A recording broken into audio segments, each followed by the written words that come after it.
Hello and welcome to another episode of the Liberator podcast. This is episode 43. I'm Sam Riley. I'm here with Russell Hunter and James Silverman as usual. And this week we're going to be talking about Jonathon Van Maren's video with Josh Brahm. We're going to be getting into some of the arguments he uses in that. But before we get into that, make sure you like this video, subscribe to our channel, like our Facebook page to stay updated with what we're doing, and donate so that we can continue to do this work. We can continue to shift the paradigm to abolition from pro-life in Oklahoma and all across the country. It's really important that the word gets out about this and that we're able to continue doing the work that we do. And also, if you are a monthly donor, if you donate $25 or more a month, then you get 15% off in the store. Mm-hmm. Yeah, and you also get entered into the drawing. Monthly drawings. For a drawing. This is the current drawing. Yeah. If you can see it. Hand-drawn pieces of art by Russell Hunter, and you have a chance to win that. Yeah, I'm really liking the idea that my art's just kind of going all over the place. Yeah, there's going to be a museum. People are like, why'd they send me this? I was just giving to them because I like what they're doing, but okay, let's put this somewhere. Put it on the refrigerator. Yeah, if you are a winner of any of my art and you put it on the fridge like next to your kid's art, please send us a picture of that. We'd love to. That would be awesome. Or any way that you display it. Yeah. So Jonathon Van Maren. Yeah, and I wanted to say I hope this isn't a final note on, this has been going on back and forth. There's been sort of a Van Maren Silberman debate going on for a while now, for 2 months? Probably not that long. But yeah, it's been something that's been going back. There's been going back and forth, and he had made a post before your final post or whatever. It says like a final note on the abolitionist, and we're not talking. It's like, well, we hope that we're able to talk about some of these things, and it engenders more and more conversation because, we love the guy and we'd love him to agree with us on some of these things that we think are important. So hopefully this isn't a final note on Van Maren, but at least for the time being, we're covering it. Yeah. I think Jonathon has had a lot of influence on both me and James over the years, regardless of whether he knows about it. James and his writing, and Jonathon, and he used to come in and do various talks for Created Equal, and I always really respected him too. So it is a little bit weird being on this side and seeing the stuff that he's saying. So, just to Jonathon, we're doing this respectfully. We think that you are a guy that we had a lot of respect for, and I still have some respect for you as well, and we would just like to see you get on the right side of this, because we think you're in the wrong on this.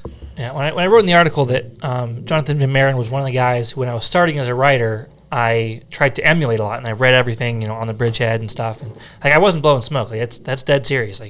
He's a good writer. He's someone who, two young writers who asked me about, who are some good people I should go read, like Van Maren. I'll warn them about the incrementalism, but I will tell them Van Maren is a very good writer. And so, yes, he was. I'm not blowing smoke when I say that. He was a major influence, when I was getting started. Yeah. And so, this isn't fun. I don't like it, but he kind of shot across. He put a shot across the bow there, and so we're gonna talk about it. And this is good stuff. These are important conversations that I hope aren't swept under the rug. Amidst all the kind of emotion and friction of the abolition pro-life stuff. I hope we can just discuss this stuff, come to the truth, and I think if we're able to push all the emotion stuff aside and just get to the facts and the history and the theology, I'm confident that we're going to win out. And so we're going to try to just be very, very focused on the facts here, on the arguments, on the theology, on the history. Yeah. And so this is going to be a good episode, and I hope one that is helpful for a lot of people, helpful for Van Maren, helpful for people who follow Van Maren.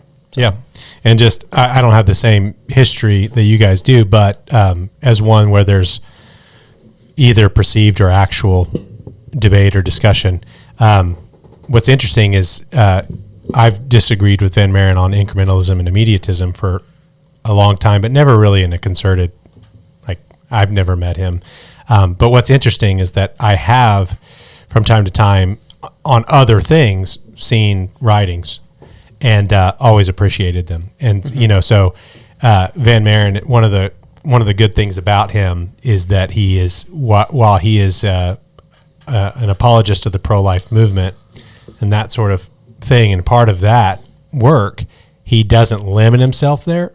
And so one of the things I've always appreciated is that he does write against sexual objectification, sexual morality, and then he does a lot of just different stuff like that kind of intersects on politics and stuff. And it's always been, it's like weird because you're like, I know this guy doesn't agree with me on seeking or focusing on immediate abolition, but I like him on this. You're like scrolling through someone's Facebook, like, what's this guy saying? It's like, well, I mean, I like him. So I think that all of us, just in various ways, we want to be able to talk about this because they've made a number of videos and said a number of things.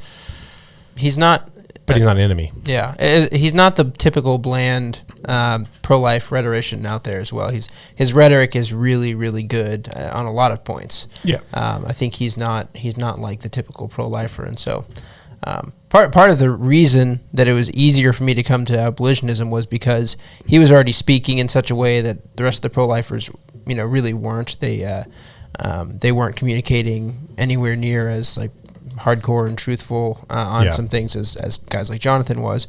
I think that helped me to view abolitionists as less hostile and nasty, because I knew that, well, someone like Van Maren is speaking very directly, very boldly on a lot of these things, and so obviously I don't think that's part of him being mean or something like that. I think that's just the way that he's communicating very straightforwardly, and I think abolitionists do the same thing. We're very similar on a lot of rhetoric with Jonathon.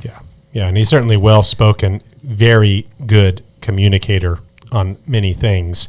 It's just on this issue, for some reason, there are some short-sighted ideas or understandings, and so I think that, and this is just for me as someone, I don't know all the history or whatever, but to watch you guys kind of be like shocked, like this is not just Van Maren usually is a lot more reasonable with his opponents and the ideas that he's dealing with, and so it was a bit shocking in that way for y'all, and I think that's because on this issue we think Van Maren's wrong, but we don't think he's wrong on other issues, and we don't actually think, like you said somewhere, there's something written or something said where it's like he thinks that we think he's some kind of enemy or something like that. It's like, no. It's like we can disagree on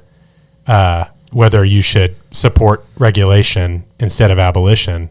We think you should support abolition instead of regulation. We can disagree about that thing, even very strongly, but at the end of the day, that doesn't mean we think you're going to hell or something like that. And it's always weird whenever you disagree with a pro-lifer on some ideological point or strategic or tactical thing, and they're like, they go and they tell their friends, oh, those people say I'm going to hell. It's like, well, no, actually, we don't think you're going to hell at all. We think you're a brother, and we will all be together with Christ one day. So it's... So there's been a lot written online, at least on my end of it. I wrote 2 articles, about 7,200 words each. So there's a lot out there that you can go read. A lot of it focuses on the history of the abolitionist movement, especially in Britain, because even someone like Van Maren would acknowledge that the American abolitionists were immediatists, kind of in the vein that we are immediatists. But he disputes strongly that he thinks that Clarkson and Wilberforce would have been on his side, and so that's what a lot of the debate is about. Now you can go to the Free the States blog if you want to read the entire arguments. We're going to focus here on one part of it that I think captures a really important point of this, and it's so. One of the things that Van Maren talks about during the podcast that he did with Josh Brahm is he talks about how the Dalbin Act was kind of the inspiration for a lot of the pro-life strategy. Now, the Dalbin Act was a bill from 1788, right? 1788, by a guy named William Dalbin, and it was a bill to reduce the amount of slaves that could be held on a single slave ship. So it was supposed to make the trip across the Atlantic more comfortable for the slaves. Now, Van Maren, at this point, he thinks that Wilberforce supported that bill. And so what he said, he really champions the Dalbin Act, and he straight up admits, like, the Dalbin Act is the inspiration in him, where he says the brainchild, and we'll play the clip here, is the brainchild of the pro-life strategy.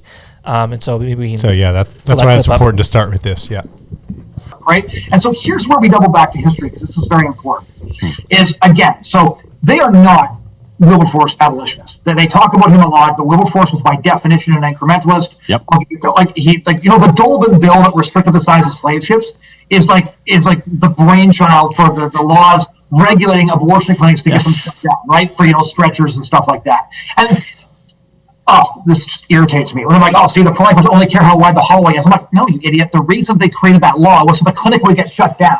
Right? They weren't like, we care that, the hallway is that big. No, they literally wrote the law to shut an abortion clinic down. That's the purpose of the law. Right? So, either you're playing thick or you're being thick, and I'm not sure which is which, but either way, it amounts to slander of people who've been doing really hard work for a very long time to save more babies than you could ever hope to. Yeah, so there's two things here. So you got the first one about the dolphin thing, which I explained to preface the clip. Yeah. And Van Maren didn't know it when he said this, but this is an straight up admission that Wilberforce would not have supported the pro-life political strategy because of the Dalban Act. Wilberforce wrote in his book, which was entitled A Letter on the Abolition of the Slave Trade from 1807, he writes, the slave carrying bill, in reference to the Dalban Act, the slave carrying bill was a measure which a very few years after was acknowledged as is still universally confessed to have been beneficial to the West Indian body, to the West Indian traders. Slave traders, yeah. Right. Yeah, and it's not. I mean, so watching the clip again, it's interesting because he says, this is interesting to note, and he's putting a lot. The reason we start with this because he's putting a lot on this. Yeah. Historically, 1788 Dalban Act. Wilberforce is planning to move for total abolition of the slave trade. He gets sick. He's not able to do it. He starts beginning to do it after this. This is all historical stuff. Dalban really did put this bill forward and on so on and so forth. But notice it's called the Dalban Act. It's not called the Wilberforce Act. So the way that Van Maren's arguing here, where he says, Wilberforce, we are not Wilberforce abolitionists. Wilberforce, Dalban, he just moves straight to Dalban, doesn't talk about any of sort of the complexities of the history. Did Wilberforce write it? No. Did he vote for it? No. Why didn't he vote for it? What did he say about it? What did the other abolitionists say about it? He also mentions Clarkson. Clarkson, the year after the Dalban Act was passed, wrote a pamphlet explicitly comparing the inefficiency of the Dalban Act, a bill regulating abolition, with a bill abolishing it. Right, and this pamphlet was written for the explicit purpose of kind of cutting incrementalism in the bud, right? Yes. Because so you had Clarkson and Wilberforce who were really excited to go for abolition. It was 1788 was going to be the first year. Wilberforce gets sick, they can't do it, and Dalban goes with this instead. And Clarkson's looking at it like, holy smokes, I really don't want the movement to go in this direction, so I'm going to write an entire pamphlet to nip this in the bud, to stop gradualism, and you've done the research and you've got the quote here. So the pamphlet's available again, Google Books, you can get it, reprints, all this. It's a very easily available thing that you're going to run into doing sort of a minimal amount of sort of historical research. But at the very end of the pamphlet, after he's comparing these two bills, he says, upon the whole, it appears that any regulating bill, even of the wisest kind, could never remove the evils of the first class, inasmuch as it could never be applied. There was, with respect to those of the second, among which is the parent and foundation of the rest, it could never operate at all. Thus, inapplicable on the one hand and inefficient on the other, the regulating bill, would be a political evil, inasmuch as it would prevent a variety of good, both to individuals and the state. In short, that a bill of abolition could only be effectual, which would come in like a saving arm, which would destroy the many-headed monster at once, and which, while it would improve the system of morals both in Africa and at home, and the manners of both countries, would be productive of the great political good. It's the way he ends. So he goes through this whole thing, and he just explains, we're not getting rid of the slave trade, and we're not getting rid of slavery. These guys believe that if you got rid of the slave trade, you get rid of slavery. We're not going to get rid of this monster with regulating bills. Yeah. Now, Clarkson is passing this out. Wilberforce is supporting it. And again, and I'm not trying to be or going to be, but Van Maren calls us idiots who are playing thick and opposing something that would save more babies than we'd ever dreamed. Yeah. Okay. Well, that point too is like he says that we don't even understand it. It's like me and James worked in the pro-life movement I worked in the pro-life movement for almost 6 years. Yeah. A long time. We understood what the bills were aiming to do. That wasn't the issue. It wasn't an issue of understanding what pro-lifers were saying about it. Mm-hmm. It was whether or not it was morally and biblically right to pass a bill that explicitly says, or not explicitly says, it's okay to murder a preborn child that's a certain age in their development. Yeah. That's wrong. Like, it's wrong to teach people that. It's wrong for me to say that. And so to put it in legislation makes it even worse. What we need is a bill that treats abortion as murder, but what these bills do is they actually treat it as healthcare, and they ingrain that in the culture. So I don't think Jonathan really understands what we're saying at all. But then he, comes out guns blazing on this stuff, and I mean, just from what we've read here on Wilberforce and Clarkson, they do not agree with Jonathan on this. They're not even close. Yeah, it's also an interesting point that they both thought it was aiding the West Indian body, because that's what we've been saying about the pro-life movement. They're essentially going after these mom and pop abortion mills, shutting down the really nasty ones like Gosnell or whoever else. Yeah. But then the ones that come up are these industrialized mega centers that just kill in massive amounts, and then we're getting more and more abortion pills. As opposed to surgical abortions. So the thing that's actually aiding the abortion clinics, the abortion industry, that's making it more palatable for the general public is the pro-life industry. They're regulating it to make it look better. Yeah. And that's same essentially what arguments happened. that Clarkson's making. Yeah. And I like it that Van Maren admits it. I mean, this is a debate and this is a disagreement. Like he says, like we're making fun of a bill saying the hallways have to be widened. Mm-hmm. And he says, well, you idiot. Like, that's shutting them down. So I appreciate the fact that Van Maren brings up this sort of, I guess abolitionists have said, bills to sort of widen the hallways, which temporarily shut down a clinic and make a big, nice one pop up. He's like, you idiot, that saves lives, kind of like. And I'm like, well, the thing is this is the specific thing that's being debated and people are really learning about all the way back in 1788. Yeah. And so he's basically hasn't read the pamphlets or doesn't agree with what Clarkson and Wilberforce learned about this, that regulating things does exactly as you say. Yes, there are clinics that are dirty, awful, rotten clinics that cannot afford to widen their hallways. Mm-hmm. Go look at the Planned Parenthood in Fort Worth. It's a beautiful, you can't even minister there because of the way they have it set up. And then go look at the one that shut down because of HB2, because of regulations, and say, is this what Wilberforce, Clarkson, and others were arguing when they said that regulations improved it? I know you want to add one thing, but I was going to talk about... go over. Another thing that's just so perplexing outside of the historical issue about what Clarkson and Wilberforce believed is that part of this debate between the two groups always seems to be laced with this accusation of being historically idiotic or lightweight or something like that. And it's perplexing to me, but if you just go to like Wikipedia, usually, it's like Wikipedia is funny. People make fun of Wikipedia, but it's the minimal thing that people go to. So if you go to Slave Trade Act 1788, also known as the Dalbin Act, on Wikipedia, you just get there and you read it. It's a couple of pages long. And you scroll down to the support and opposition. The act was supported by some abolitionists, including Equiano, who's not a legislator, an African who was a former slave. But some abolitionists, such as William Wilberforce, feared that the act would establish the idea that the slave trade was not fundamentally unjust, but merely an activity that needed further regulation. That sounds really familiar.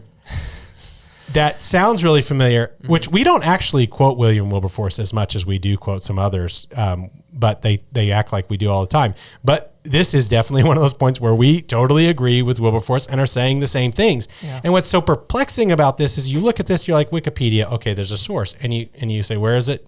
To Hothschild, 2005, page 140.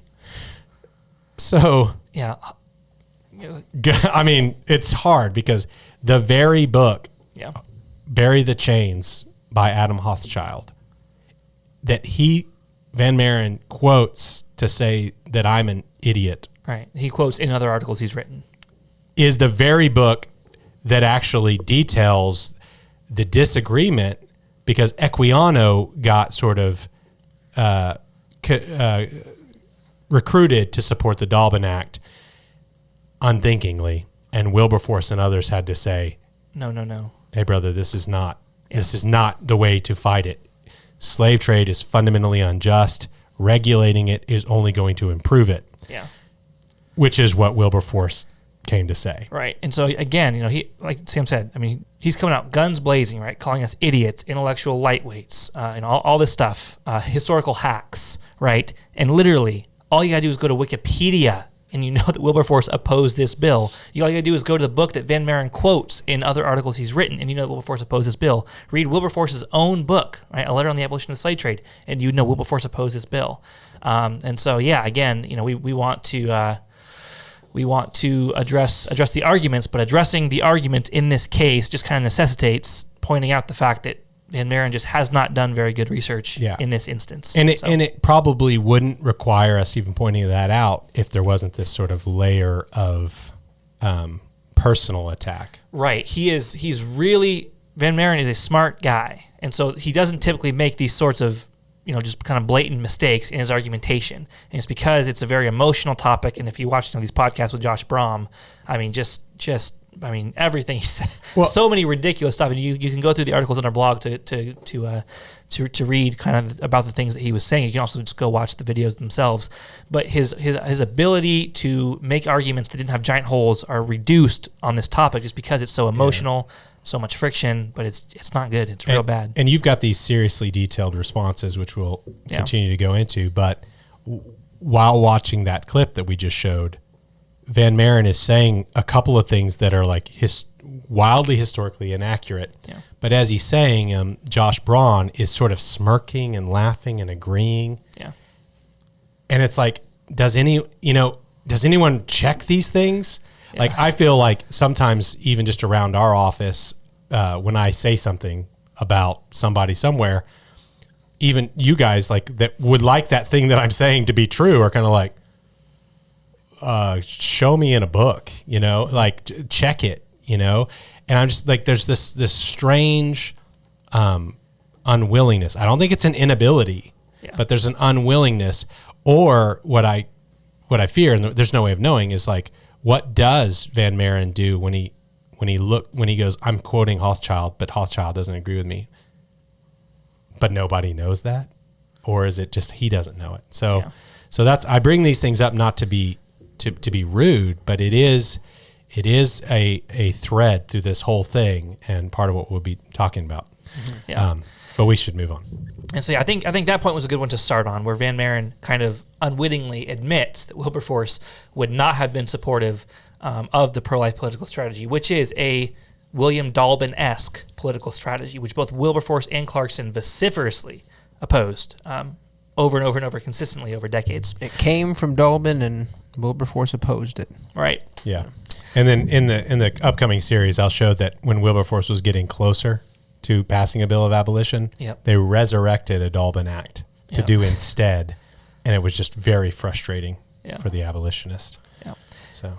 And there's another way in which Van Maren, at least strategically, is very similar to kind of the Dalbin and Dundas wing of the anti-slavery movement in Britain. Now, that's not to say I think Van Maren, in a lot of ways, and I put this in the article, and we mentioned at the beginning of the show, is better than a Henry Dundas or William Dalbin because of the cultural work he's doing. And so it's not that we think that the cultural work that he's doing is just worth nothing or anything. He's doing good cultural work. But politically speaking, Van Maren and Henry Dundas and William Dalbin are basically saying the exact same things. And another instance of that is this fact that Van Maren has written in articles, mostly the ones he wrote back in 2015, but he wrote explicitly the abolitionists can't claim that they're the only abolitionists, because back in history, there were all sorts of different abolitionists, and I think you've got some of his article pulled up there. Yeah, so this is back from 2014, but he did reiterate it in the podcast. But he has this.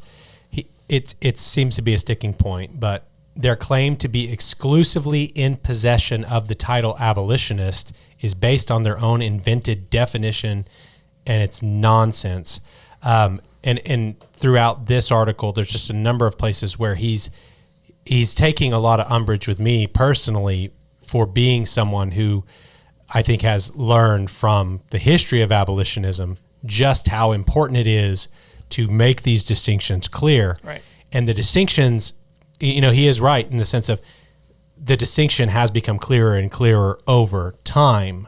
And the debate that we would be having now began in the Wilberforce era, and where Dundas himself is going to make the exact same claim. Right. Like mad at Wilberforce. Yeah. So in 1792, Wilberforce, I guess that would have been the fourth time, put forward his bill to completely abolish the slave trade. Now, Dundas sees this, and he motions to amend Wilberforce's bill, and his motion is sustained. It's successful. Wilberforce's bill is dead, and Dundas replaced it with language, I think it was language to prevent the children of slaves from being slaves. So the children of slaves would be free, I think was what the 1792 Dundas bill did. Mm-hmm. Now, when Dundas passes this gradual bill, he stands up on Parliament and he says, speaking to Wilberforce, he says, "We are friends to abolition, no less than you. Indeed, we best deserve the name," right? We gradualists best deserve the name abolitionists, right? The culture may think of you guys as abolitionists because you're the ones calling for immediate abolition, but we gradualists are the ones who are actually going to successfully be the one to do this thing, right? Now, that is, in a nutshell, what Van Maren, I mean, it's almost, I mean, along with it, it could have been exactly what Van Maren said. It's the same things. Dundas argues that what Wilberforce is calling for is dangerous, impracticable, ineffective. It's not prudent, and that really, because what he's doing to gradually regulate and eventually abolish it is going to work, he should be called the abolitionist. Yeah. Now, on this point, I do want to say something just so he doesn't misunderstand it and our viewers don't. Henry Dundas is a bad guy, full blown. Like, he was not a good he was not a good agent. Mm-hmm. He probably never was truly wanting the abolition of the slave trade or slavery or anything. He was always forestalling the abolition bills with regulation bills. Now, there may have been a part of him that sort of wanted it or whatever, but Dundas and Van Maren are not the same kind of animal. They're not the same. So Van Maren wants to be Wilberforce. He wants abortion abolished. The problem is, like, Dundas didn't want to be Wilberforce. Yeah. So this is what's good about Van Maren. The problem is that where Van Maren wants what Wilberforce wants, he is adopting what Dundas did to delay Wilberforce and arguing for it and against Wilberforce. So the reason I point this out is because sometimes whenever we're criticizing ideas or arguments or propositions, people are like, they're going to see, like in the article you wrote where we said, hey, here's Dundas saying this thing that's identical to like what Van Maren says. And they're going to say, oh, he's saying I'm Dundas.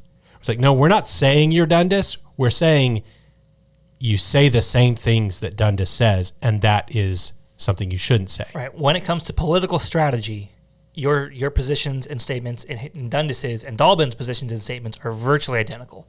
Right? Yeah. Like I said, that doesn't mean that you're not doing good cultural work outside of politics, but in the sphere of politics, it's Henry Dundas and William Dalbin who are really the inspiration ideologically behind what you're doing strategically. Yeah. So and in effect, in supporting regulation bills instead of abolition bills, you're doing the thing that Clarkson didn't like. You're doing the thing that Wilberforce didn't like. Yep. You're doing the thing that they learned throughout their entire campaign was a detriment to the cause, only supported the slave trade. And so you're kind of, whereas you're not maybe doing it for the same motives that Dundas or Lord North or someone like that was doing it, it's still in effect the same thing. And so we just want to make that clear so as not to be, we're not talking about motives, we're talking about what's actually being done. Yeah.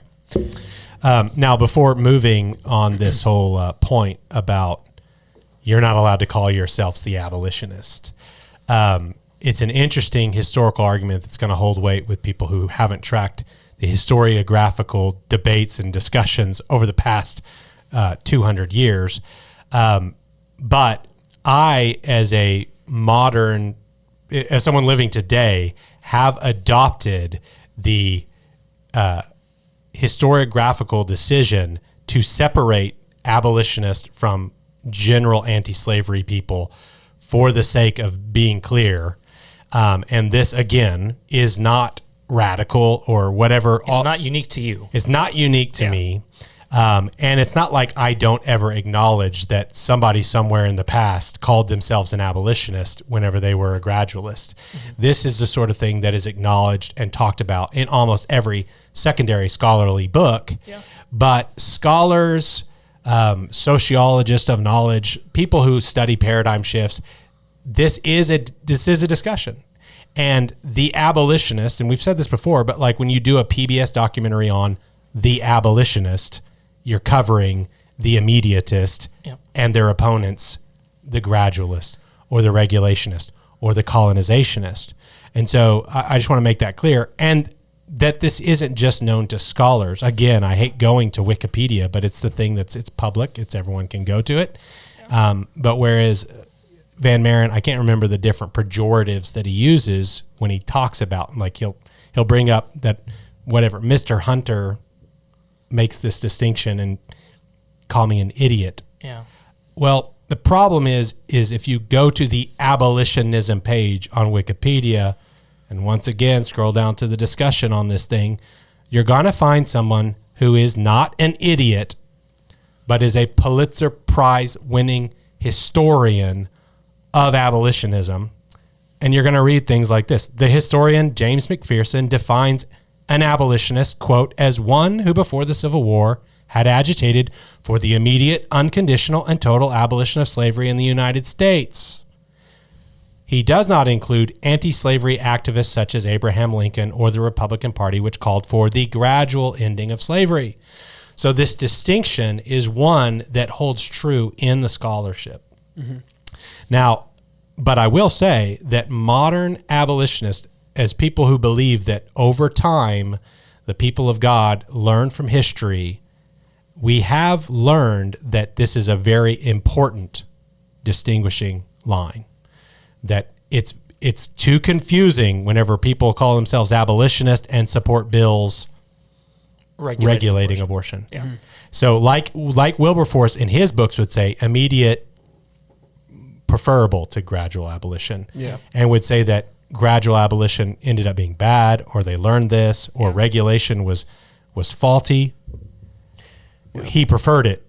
Well, we learned, and so we eschew it. Yeah, and I think even if before the abolition movement came on the scene, if the pro-life movement was calling themselves the abolitionist movement, I think abolitionists would have been fine to call themselves the immediate abolitionists, and they would be the gradual abolitionists. But it's just the distinction that we need to make. They've called themselves pro-lifers. Fine, we're abolitionists. We don't need to add anything else onto it. Historically, we know what abolitionists generally means. It's the immediate, like you said, the immediate abolition of abortion. Even though there were some gradualists who called themselves abolitionists, many abolitionists didn't recognize them as abolitionists. Right. And they wouldn't have, like you said, if the pro-lifers had chosen the term gradual abolitionist or incremental abolitionist, we would have been immediate abolitionists. But they wouldn't do that because when you read Wilberforce, the gradual abolitionist it's like a slur, right? It's like the greatest insult that Wilberforce or Clarkson can offer is gradual abolitionists, right? He writes in there that the gradual abolitionists were the greatest friends of the slave traders. He writes, it is trying beyond expression that it should be them, the gradual abolitionists, who are the only real stay of that system of wickedness which we wish to abolish. I mean, it's over and over, just absolutely railing on them, as harsh as anything that we abortion abolitionists have ever said about pro-lifers. And so they wouldn't embrace that term. Well, but we'd be happy if they were to do that. One of the weird things I think Jonathan would have to explain with his idea of what Wilberforce was how he could make sense of Wilberforce speaking against gradual abolitionists in the first place. It doesn't even make sense. Like, what are gradual abolitionists to Van Maren? I don't know, because if Wilberforce was a incrementalist or a gradualist by his reasoning, how can he be speaking against gradualists? How can he be doing any of that? It doesn't make any sense. The first clip that we showed, he basically tried to label Wilberforce as the incrementalist par excellence. Mm-hmm. Yeah.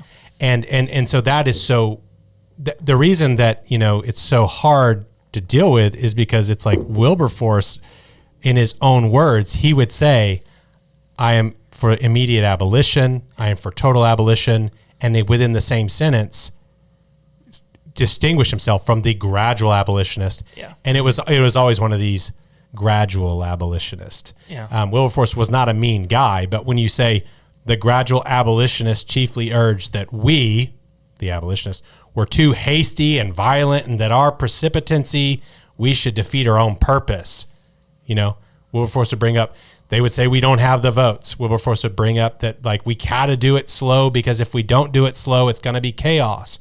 So like this is, again, it's all in the book and it's all so there. And so whenever Van Maren says it with the confidence that he says it, and Brahm smiles and smirks, and then they call us names, and you're like, it's, how do we deal with that? Yeah. So I mean, we bring that up too many times, I think, but it is a big problem, and especially whenever the two sides are not talking to each other. Like, I'd love to sit down, brew some coffee, and say, what did Wilberforce say? Let's look at the book. I think part of the reason what we're doing with this podcast isn't a full on, we're responding to everything that they said in those two podcasts. Right. We're not gonna have time. Yeah. This is sort of, and James already did that. Yeah. But by the continual claims that we are bad faith actors, that you're a bad faith actor, and so we're going through and we're highlighting, here are the areas where they have gotten it the most wrong. Like, historically, they either didn't know what they were talking about, Van Maren didn't know what he was talking about, or he was being dishonest about it. And just to show him, like, if we're the bad faith actors, why are you arguing like this? Yeah. Right? And even if Jonathon Van Maren was a bad faith actor, we'd still be willing to sit down and be like, change your mind. Stop doing what you're doing. It's like, we argue with real, like, I don't know, but like, we argue with real bad faith actors all the time, and we try to argue. Every time I argue with an abortion supporting person, I'm arguing with someone. But obviously, Van Maren is not like that. He's a whole different thing, but what he's done in these podcasts is dishonest, and we're trying to highlight that and show all the areas where that's happened. And on that note, let's get to about probably the best example of, it's a very perplexing one for me. It's very frustrating. And again, as we talked about at length at the beginning, I really like Van Maren, so I don't like getting into this stuff. But I mean, he's not being honest in this next clip that we're about to show. He's talking about a letter that Thomas Clarkson wrote to an American abolitionist about William Lloyd Garrison. And we'll just go ahead and play the clip, and then we'll talk about it. But this is a very frustrating one and perplexing one for me. But like, it's interesting because I actually have a first-hand artifact that proves what a difference there was between the Wilberforce wing and the William Garrison wing, which I would describe, if we're going to try to make an abolitionist pro-life comparison, however imperfectly as it works, I think it's fair to say that Hunter and his folks would be like William Lloyd Garrison, which is both a compliment and an insult at the same time. So talk a little bit about the history of that for those that don't know as much history as you do. I own a 5-page letter written by Thomas Clarkson, actually handwritten, to an abolitionist in the United States, referring to a visit by American abolitionists in which he expressed his concerns about William Lloyd Garrison, abolitionist and editor-in-chief of the Liberator, because he felt like, Garrison's radicalism was actually hurting the movement and hurting the anti-slavery cause, which I found super interesting. Yeah. Which is not to make the point that Clarkson was right. It's to make the point that you don't get to have both the Garrisonian abolitionists and the Wilberforce Clarkson abolitionists, right? You can say, I'm a Garrisonian, and you guys are Wilberforce Clarkson. Fair. I will happily take that, as will become clear later, because I'm going to explain why I think Garrisonian abolitionism isn't necessarily the train ticket out of this hellhole that they think it is. So when this first happened, I was like, I don't know what letter he's claiming to have. Yeah. But that doesn't seem right. And then Sam, you went and did some research, and I'll let you talk about the letter because you did the research on it. Yeah. So I found an article that he had written. I don't know if he wrote it originally for it was a Catholic news site. He was talking about this letter, and essentially it was the excerpts that he talks about in it were just talking about Sabbatarianism, like William Lloyd Garrison's problems with Sabbatarianism, and that was sort of the radicalism that he was talking about in this. This is the one the letter that he has, and so it's like, it's crazy that he's using this as an example of these two camps are totally divided when their issue was Sabbatarianism in that case. Yeah. He's what it is Clarkson is kind of like, man, I really agree with the Garrisonians that slavery's sin. They've got this figured out, that the colonization type stuff and the gradualism stuff, like Clarkson's aware of this. And I don't have any handwritten notes or anything from Clarkson or Garrison, but I do have the collected letters of Garrison. Yep. And so there are all sorts of letters about Clarkson, to Clarkson, from Clarkson. There's a bunch of conversation. And of course, what's really going on here is you've got the Anglican with Quaker leanings, who is for treating slavery as a sin in Britain, concerned with the Baptist with Quakerish type leanings, Garrison, who is not a Sabbatarian, and they're talking about that. But it is like, listen, we are totally on the same page when it comes to immediate abolition over here, but I'm concerned about how radical this guy is. Yeah. Which was very common. It was like everybody and their dog was talking about whether or not William Lloyd Garrison was too radical, but it wasn't. The immediatism was radical. Yeah. They were all it was the immediatist. It's like the Theodore Dwight Welds and the Tappins and the Garrison Whittier and all these, they're all talking about it. They're like, we all believe that you are dead right. Colonizationism is not going to be a good thing. You're dead right that we got to call for immediate abolition and not regulation. We all agree, but can you just simmer down about this whole Sabbatarianism in this instance, or women being in meetings and stuff like that? It was the radicalism on other issues. And Van Maren's using this, like if you're a listener to this podcast of Josh Brahm and Jonathon Van Maren, you're going to think, well, Van Maren has some letter where Clarkson's saying that, complaining that Garrison won't compromise with slavery enough, and that's hurting the anti-slavery movement. Right? That's what the listener's going to get from what he's saying. That's what he appears to be trying to communicate, and that's a lie. He's not missing something. He's lying here. Well, the first time I heard it, like when I first started listening to this, I was kind of confused. Like, why isn't he quoting this? Like, if he's really got this letter that says these two guys are not in sync on whether or not that would be the silver bullet if it exists. It's kind of like when you say, "I've got screenshots." Well, then why aren't you showing them? It's the same sort of issue. Well, and then also what was interesting was in the collected letters of William Lloyd Garrison that you were talking about, the last letter that he ever sent to Clarkson, he actually addressed it as, he said, "There's rumors going around that I'm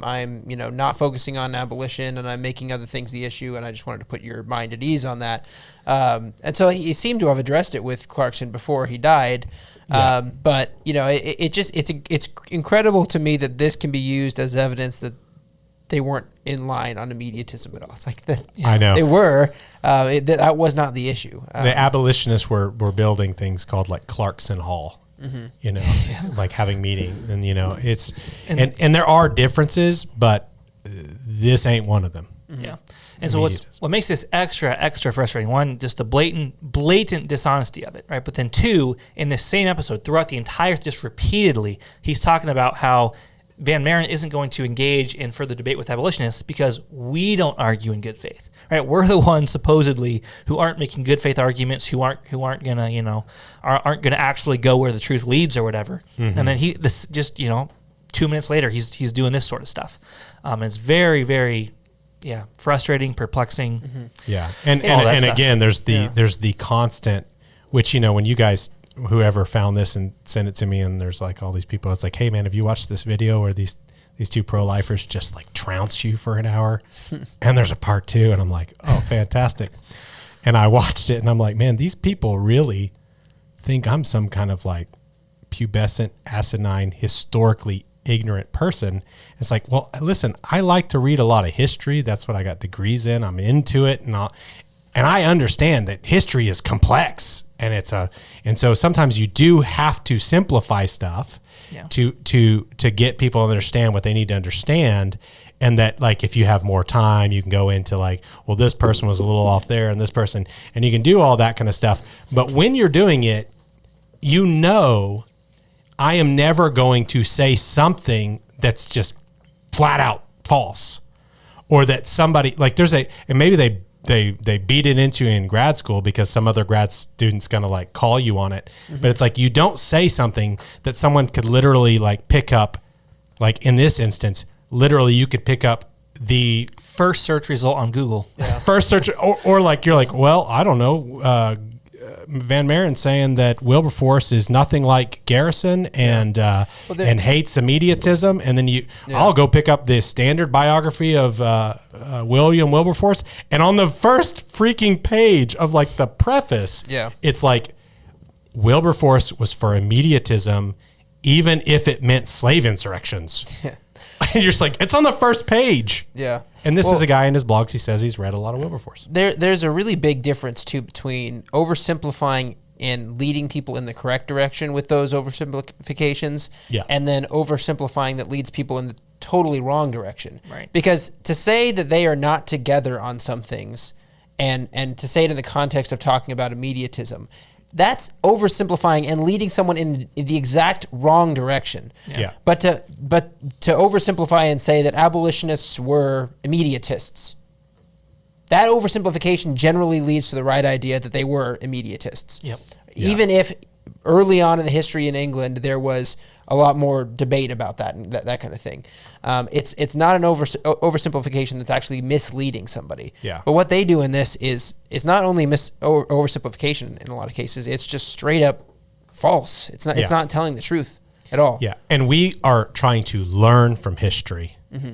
And so what they did, what worked, what didn't work. I mean, that's what they said that they wanted people to do when they studied their future works. We try to learn from history, so it isn't some kind of mark on us whenever you go back and you show somebody in history that did something wrong and then learned from it. Mm-hmm. Like, that's not a mark. We're like, yes, the reason we're never going to go down the Dolben Act road is because Wilberforce, Clarkson, those other guys, even Equiano, they all found out this did not work. Mm-hmm. So of course we're not going to do it. That it's not a silver bullet to come along and say, look, there's some abolitionists in the past who called himself an abolitionist who voted for this thing. And it's not even that just Wilberforce said it didn't work, too. It's like all the people that, when slavery was abolished, all the people that were opposing Wilberforce at the end were recognizing Wilberforce as the reason that it was abolished.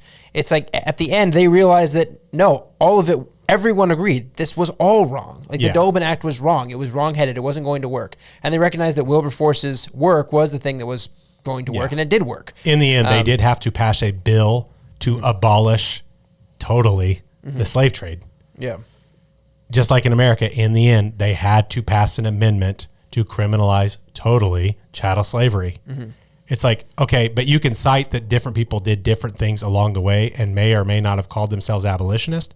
Now, thankfully, because Garrison and people like him were so strong with that word, a lot of the regulationists and gradualists in America stopped calling themselves abolitionists. They didn't even want to be associated. Yeah. So like you can find gradual anti-slavery people saying, I am no abolitionist.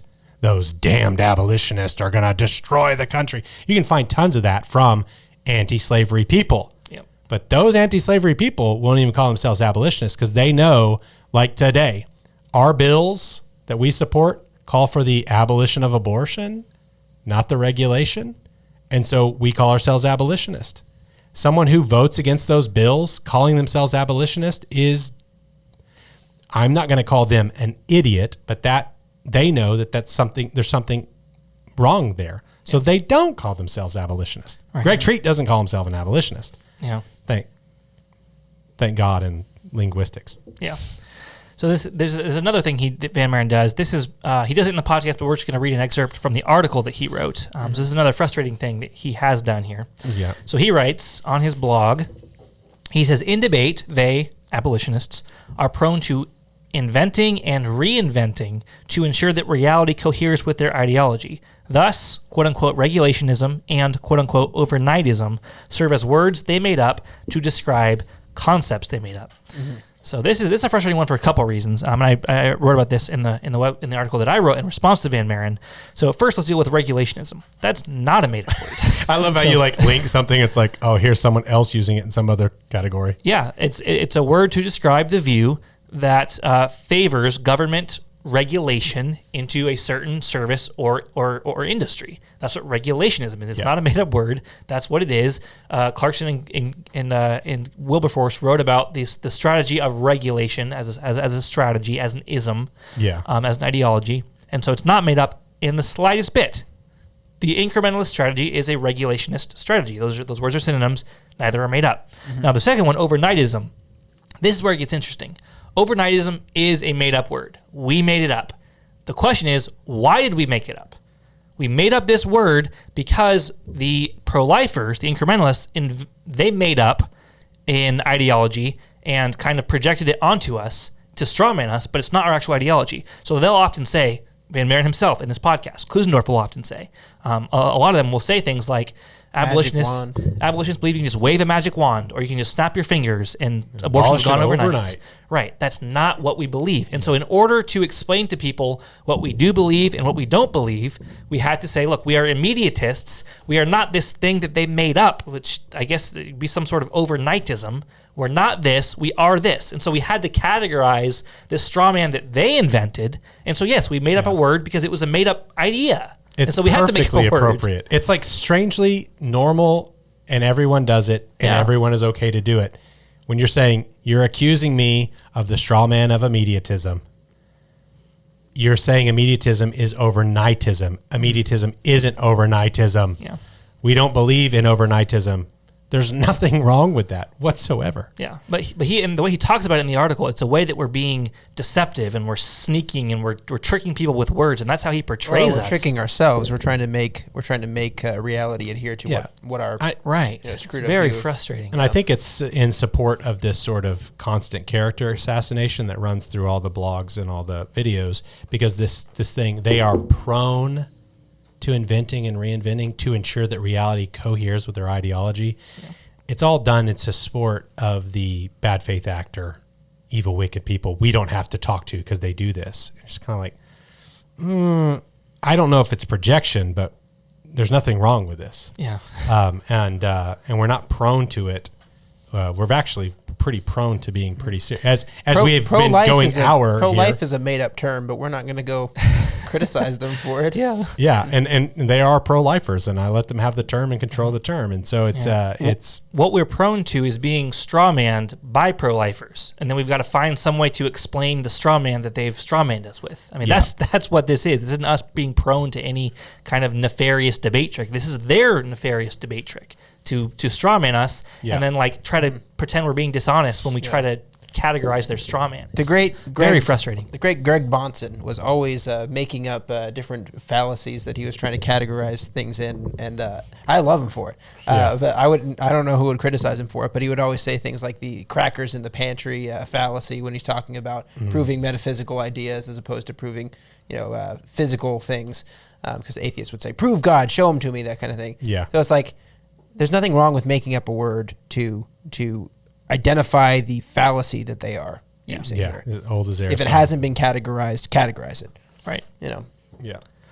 So now we're going to get into Van Maren's opposition to abolition bills. And he actually talks about, it's interesting, he says at the beginning that the reason he's doing this podcast with Josh Brahm is because of all the attention recently that's been on abolition bills. Yeah. And how abolition bills are probably the best tool that we have for exposing the anti-abolitionism within the leaders of the pro-life movement, because the leaders of the pro-life movement come out in opposition to bills to immediately abolish abortion, and then people have their eyes open. But where they may not have just believed us telling them something like that, when they see it with their own eyes, it clicks, and a lot of converts come to the cause. Mm-hmm. And so Van Maren is saying, that's, these abolition bills are why I'm kind of breaking my 6-year silence on abolitionism. Yeah. And so he explains why he thinks the pro-life leaders like Tony Lauinger and like Kathy Herod in Arizona and all these people are justified to oppose the immediate abolition of abortion. And so we're going to go through his main objections here. He's going to talk about the coercion of women into having abortions.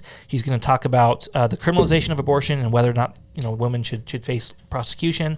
He's going to talk about what it would look like to stand up to the Supreme Court, and he's going to talk about the issue of severability, which if you listen to the podcast, we've talked a lot about that. Mm-hmm. So let's begin with this issue of coercion. So Van Maren is going to say that he knows a lot of people who've been coerced into having abortions. Yeah. Yeah, well, it's kind of funny because, like, again, here's sort of like Hunter and the pro-aborts holding hands on this. They think that the fact that it's the position of almost every mainstream pro-life group that the laws passed protect the preborn and prosecute the abortions. That's traditionally been the legal approach. And again, this is an approach that dates all the way back. Yeah, before Roe versus Wade, yes. Long before. So again, there isn't really a historical precedent for what they're saying. And there's really good reasons for that, which I'll get to. I'll say a couple of things. One, there's a couple of abolitionists who were just like way too enthused about constantly talking about women getting punished, which I'm not going to ascribe motive. I just find it unseemly. That's all. I don't know why you would join the movement to fight abortion and then camp out on the topic of getting to punish women afterwards so much. It doesn't make sense. So he's trying to kind of portray us as misogynists here. And he's saying because abolitionists, bloodthirsty misogynists, right? After beginning with saying something about like how we hold hands with the pro-choicers and we're on the same team with them for some. Yeah, and so he's saying that because they camp out on this issue of legal prosecution for mothers who have abortions, that I'm not going to say it, but it's unseemly. It seems possible like it could be misogynist type thing, right? Now, I'm not going to go into their motives. But we wouldn't spend a single minute on this topic if this weren't the topic that pro-life politicians use, the excuse pro-life politicians use not to abolish abortion. And so because pro-life politicians will say, no, I'm not supporting this abolition bill in Texas because then women might get prosecuted for murdering their children. So we have to respond to that. And so we spend some time explaining why giving automatic immunity to all women who have abortions, why that protects self-induced abortion, why that provides no incentive not to have abortions, why that is one of the foundational mistakes that led to Roe v. Wade in the first place, why it's dehumanizing to preborn children. Why coercion is possible in the first place. Right. It's like why women are able to get coerced into abortions. It's because we're not prosecuting it as murder. So everyone that's involved in that coercion isn't going to get the murder sentence on them. Right. It's absurd. It's not because, I mean, there's a ton. Women. I mean, it's crazy. We just watched that little clip and there's just so much because Brahm was very happy with the fact that this even predates the pro-life movement. Mm-hmm. Well, that was one of the problems. Yeah. That's why Roe v. Wade happened. Yeah. That's because the exact reason why. Yeah. You're not really treating, you're telling me that black abortion's at least murder, but then you're also telling me that women who seek them out shouldn't be punished. So I guess abortion's not murder. That's like in the transcripts of the Supreme Court's deliberations. Yeah, it's in the transcripts and it's in his actual decision itself. The decision that he wrote, Roe versus Wade, says in footnote 54, and you can go to freethestates.org, then go to What We Believe, then go to criminalization. Mm-hmm. You can read footnote 54. He's talking about if state of Texas, you're saying the unborn is a person who should get the equal protection of the law because the 14th Amendment says that people get equal protection of the law. If that's true, then how come it's there's women can murder children with complete impunity, right? That's showing that you don't actually think they're people who deserve the equal protection of the law. Yeah. So it undermines us morally. It undermines us in the courts of law. Mm-hmm. You've got to be consistent. I have personally met many people forced into abortions that under the sort of law they're proposing, they would have ended up in jail.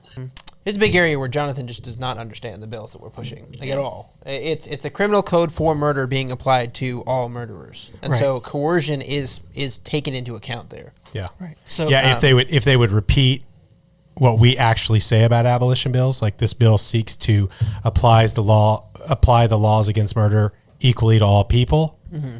If they would repeat what we actually say about them, they would be less likely to get this wrong. Yeah. Right. But we do say, all we're saying is the current laws that are out there, including the laws coercion in murder. So here in Oklahoma, we have law that protects anyone who is coerced into committing a crime. And this portion of the Oklahoma Code is restated within the Abolition of Abortion in Oklahoma Act itself. We actually put it in the bill so that people know there it is. And so that's why I think Van Maren probably hasn't even read the abolition bill. He's kind of just taking pro-life arguments from National Right to Life and people like that. But anyway, Oklahoma State Code currently already says, and is restated in the bill, persons who committed the act or make the omission charged while under involuntary subjection to the power of superiors are not capable of committing crimes. Okay, so they're already protected. There's no people who are coerced cannot be charged for crimes or found guilty of crimes in the state of Oklahoma. There's something like this in every state in the union. It's already law. Yeah. So this is like a total moot point. Yeah. Like there's no way of arguing against any abolition bill. Yeah. Well, when he talks about, he talks in another clip about how you're just holding hands with the pro-choicers in other ways. This kind of emotional argument. I know people who would be in jail if it was for your bills. When that's totally false, 100% totally false. No, you don't, Jonathan. You don't know people who would be in jail because of our bills. The truth is, they probably wouldn't have even gotten the abortion if our bills were on the books. Right. The vast majority of women who would abort their babies, if they thought they were facing a murder charge, would not do it. And the people who were coercing them wouldn't want the murder charge themselves.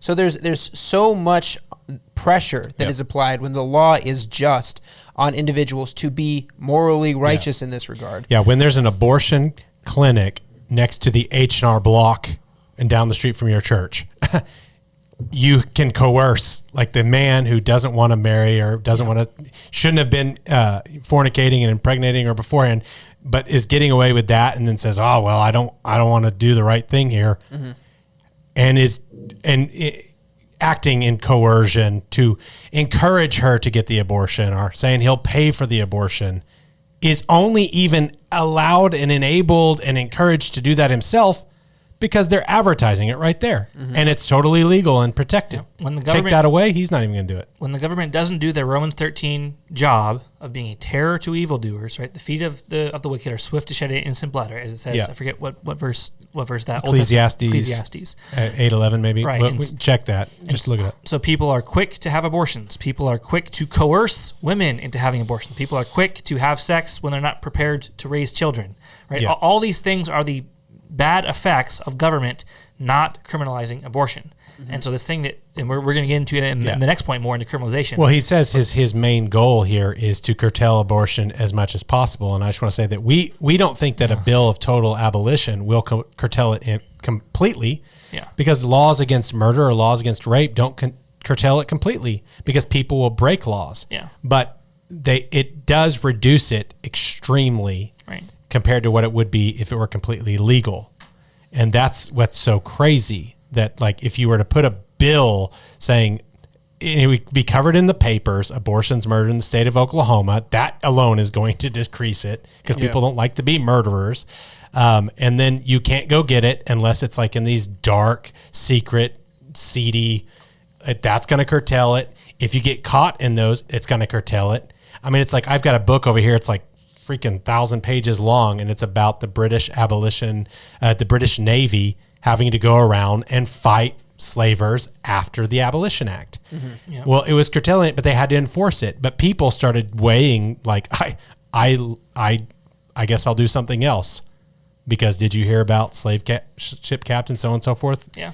So I mean, but the point is, you establish just, fair laws, and then they will have effect on culture. Right. Yeah. So let's get to the parts where Van Maren is explicitly opposing the criminalization, the full criminalization of abortion. Yeah. Yeah. Well, it's kind of funny because, like, again, here's sort of like Hunter and the pro-aborts holding hands on this. They think that the fact that it's the position of almost every mainstream pro-life group that the laws passed protect the preborn and prosecute the abortionists. That's traditionally been the legal approach. And again, this is an approach that dates all the way back. Yeah, before Roe versus Wade, yes. Long before. So again, there isn't really a historical precedent for what you're saying. And there's really good reasons for that, which I'll get to. I'll say a couple of things. One, there's a couple of abolitionists who were just like way too enthused about constantly talking about women getting punished, which I'm not going to ascribe motive. I just find it unseemly. That's all. I don't know why you would join the movement to fight abortion and then camp out on the topic of getting to punish women afterwards so much. It doesn't make sense to me. So this is a frustrating one. He's kind of there's a lot there. He's kind of hinting at this idea that we're like misogynists who are out for women's blood and we just want vengeance and all this stuff. He said that he doesn't want to speculate on motives or anything like that, but it's unseemly and right. Usually abolitionists, when they're asked the question, why do you think women should be punished or be thrown in jail? It's like, well, I don't think just women. I think anyone involved in the abortion should be punished. That's the boyfriend taking her to the clinic who's aiding and abetting in it. That's anyone who's involved in the murder of a preborn child. It's equal treatment. And so it's not yes, let's go punish women and let's throw them all in jail type thing. And in the trial that would follow, you would sort all that out. Yeah. So there could be cases where the mother doesn't get a murder charge, but the father does. Right. And all this stuff, we wouldn't spend a single minute on this topic unless the pro-lifers gave so much pushback on this topic, right? So in Texas, there was a bill to abolish abortion, and Jeff Leach, the committee chairman who would not bring that bill forward for a vote, he said, I will not ever support anything that makes possible the prosecution of women for abortions. That's the reason he gave. And so because he uses that to say, no, I won't abolish abortion immediately, we have to explain why abortion should be abolished and why that necessarily means the act must be made criminal for everyone involved. And it doesn't make you bloodthirsty or wicked or anything like that. I mean, there's a certain sense where I am not attracted to abolition at all out of some kind of like, oh, I want to get me some people in jail or punished. I mean, it's just, that's not it. But out of a desire to establish justice and equality, you can back it up and say, okay, what are the laws that you think are just against murderers? Yeah. Let's apply them across the board. And then go from there. But we have to just own it. I mean, it's Jeff Leach is coming out very clearly. I will not ever support anything that prosecutes. Well, I'm saying, okay, so let's just run it forward. A bill that says it's a criminal act to elect the termination of your child. Yeah. If you do this, you will be prosecuted as a murderer. And then someone who knows that that's in law seeks it out and does it. These people, Van Maren, Leach, lots of what Van Maren says, all pro-lifers, and Brahm says from the very beginning. Well, he says almost all. He actually does say there are some pro-lifers who disagree, but most are almost all. It's just like the position is they think there should be somehow created a law saying you're not allowed to abort your babies, but if you do, you won't get in trouble. Yeah, so I mean, just imagine the future after passage of a bill abolishing abortion as murder. It's like the pro-lifers are envisaging creating some kind of law that reduces abortion that says you are not allowed to do this, but if you do it, you will not be punished for it. And that seems to be the position, as Brahm says, of almost all pro-lifers. And it's kind of like no other law. It's like you're not allowed to rape women, but if you do it, you're not going to be in trouble. Yeah, and even the the trying to make it seem creepy or weird or just evil that someone is desiring for women to get punished from abortions. I don't know of anyone who has actually gone out in front of an abortion facility who has seen mothers and fathers go in and callously murder their babies. Like I've been doing this for a long time. Jonathon talks about how he's talked to thousands of people, and he talks about how coercion is omnipresent and it's all over us and it's all over the place. I've talked to thousands and thousands of people as well, and I've seen thousands of people go in and murder their babies. That kind of thing, if you're not desiring that justice would be done, that these people who are doing this to their children are punished for it. Of their own volition.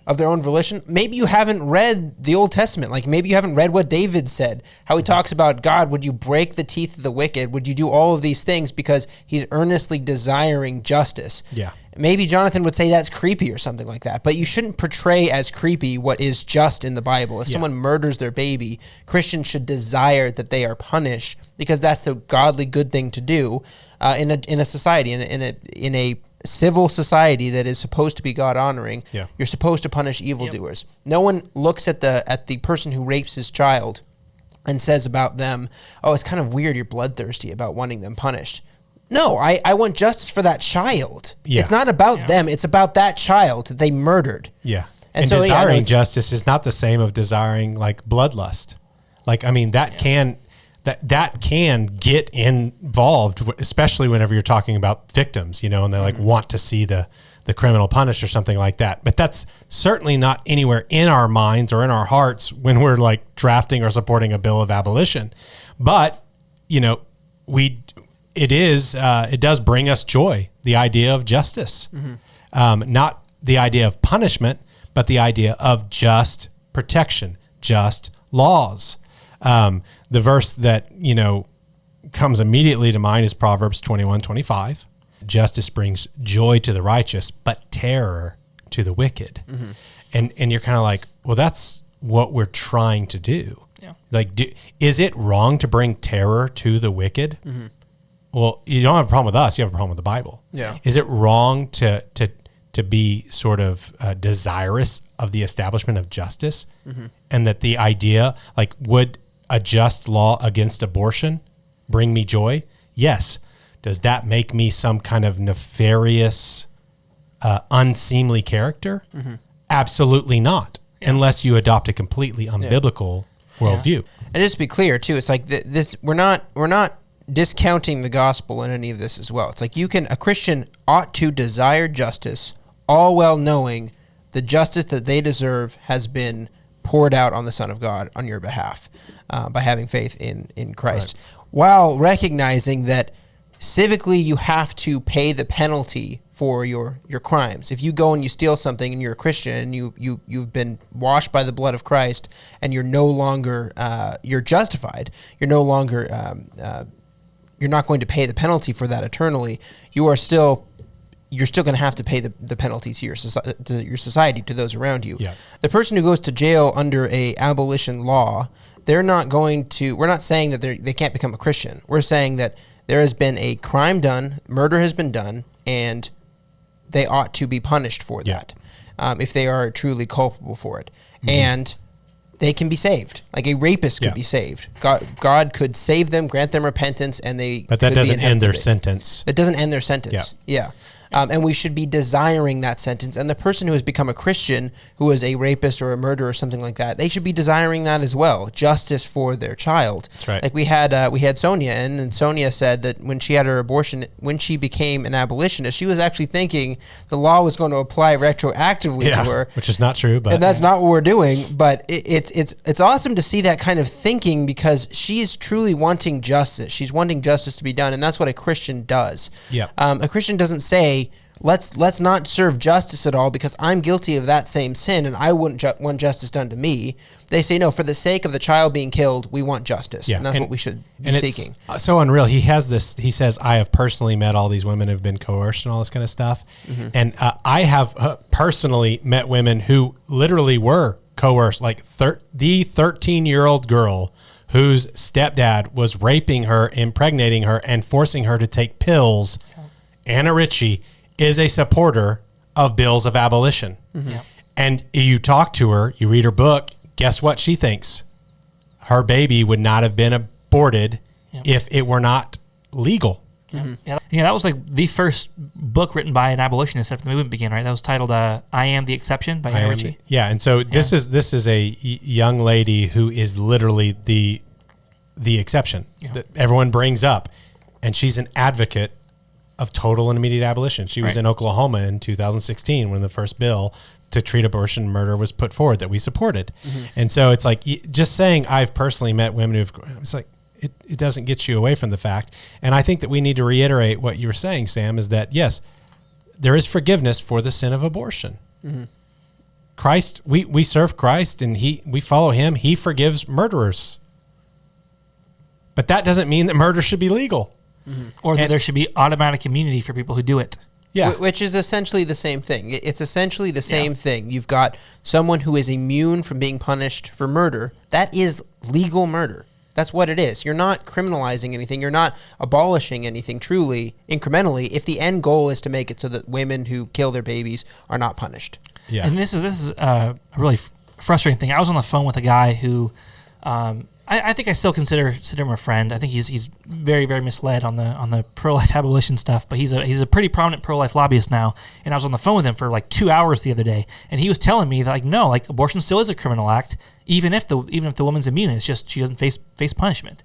And it's like that's just this preposterous position that really, we're not strawmanning it. That a prominent pro-life lobbyist, who's a friend of mine, and tried to explain that to me. He's like committed to the pro-life line there, but you can't apply that logic to any other law. Just preposterous. It's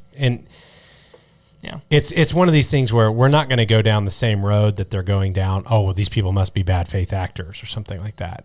But it is perplexing as to why they would say certain things that they would not say about anything else. Right. And so whenever we bring up the murderer of a born person or a rapist or a thief or anything. It sounds like we're strawmanning them when we try to apply that same principle to anything else, but it's not. It's just too absurd to make sense of. It's like, yes, we're gonna criminalize rape, but not for the rapists themselves, just for anyone who would try to coerce them into it or anyone who would assist in the rape. It's like, no, that's stupid and absurd. Like, that doesn't make any sense. And so, like, when you actually try to apply the principle, it doesn't work. It doesn't make any sense. Oh, yeah, and you look at the laws against hiring people to kill people for you.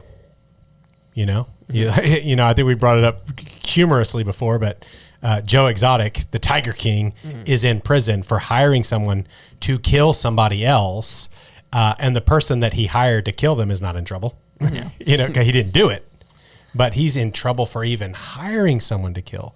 And so, like, that's probably just. We probably need laws against hiring people to murder. Yeah. And one more thing on this before we kind of get going on to the next excerpt here.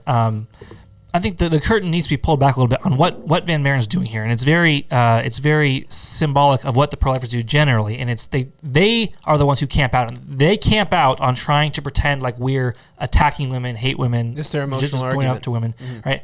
What's in an abolition bill? There's nothing saying the woman receives this penalty for doing this. There's nothing about the mother at all. The bill says equal protection of the law will be applied to all humans from the moment of conception. That's it. There's nothing about the woman. It's equal protection for all. End of story. But you would think that the way they talk about them, that it says we want to punish women to death for abortion. In all caps. Yeah. Like written in red somehow. We will hunt down every woman who ever had an abortion in the past. Yeah. And it's just, that's not how legislation is written. That's not how this particular legislation is written. And if we were, again, having a real serious debate about the merits of abolition bills versus the merits of regulation bills, you would have guys on podcasts saying, here's the bill, here's what it says.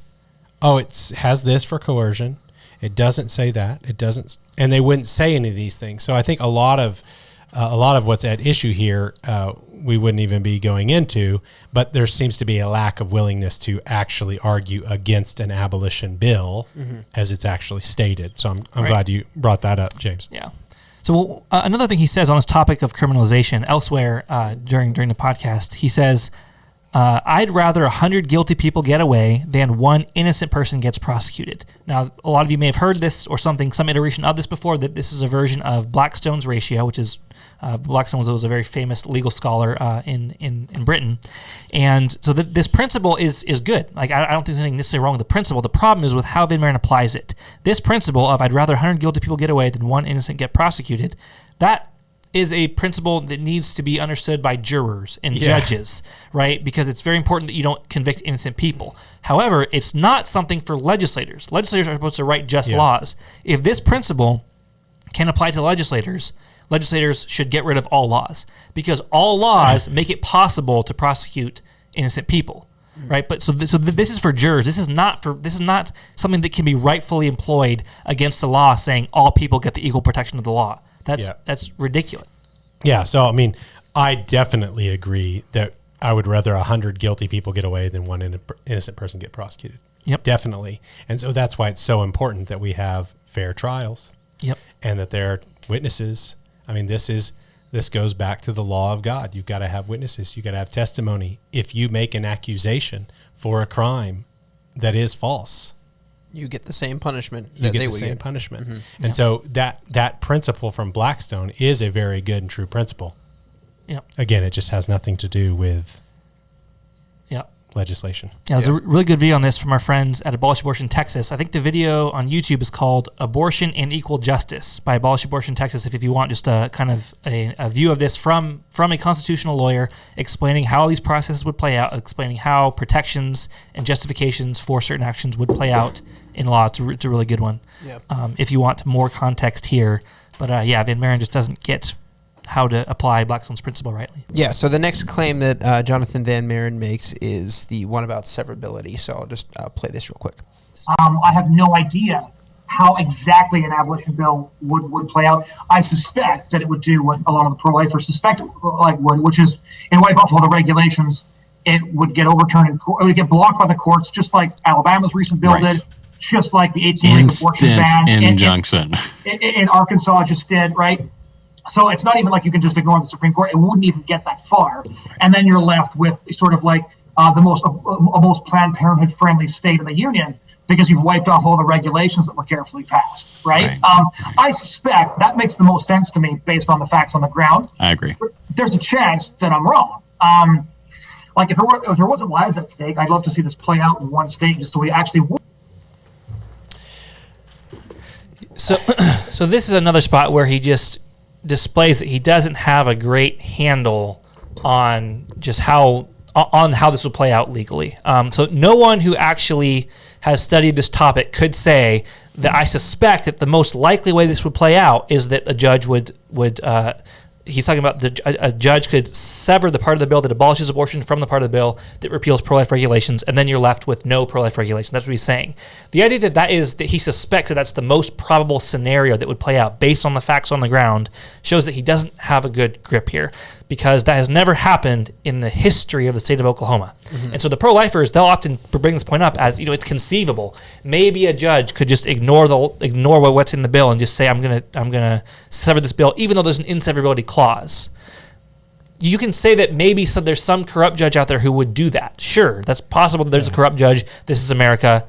That wouldn't surprise me that judges are extremely corrupt. Yeah. But it's not probable at all. Maybe we pass the Bill of Abolition, the sky opens up, and dragons come down and eat us all. So this is probably not a good bill to pass. So don't abolish abortion. You can't just That's the most likely scenario. That's as likely. It's like you can't just tell some fairy tale about why you shouldn't do something just fundamentally.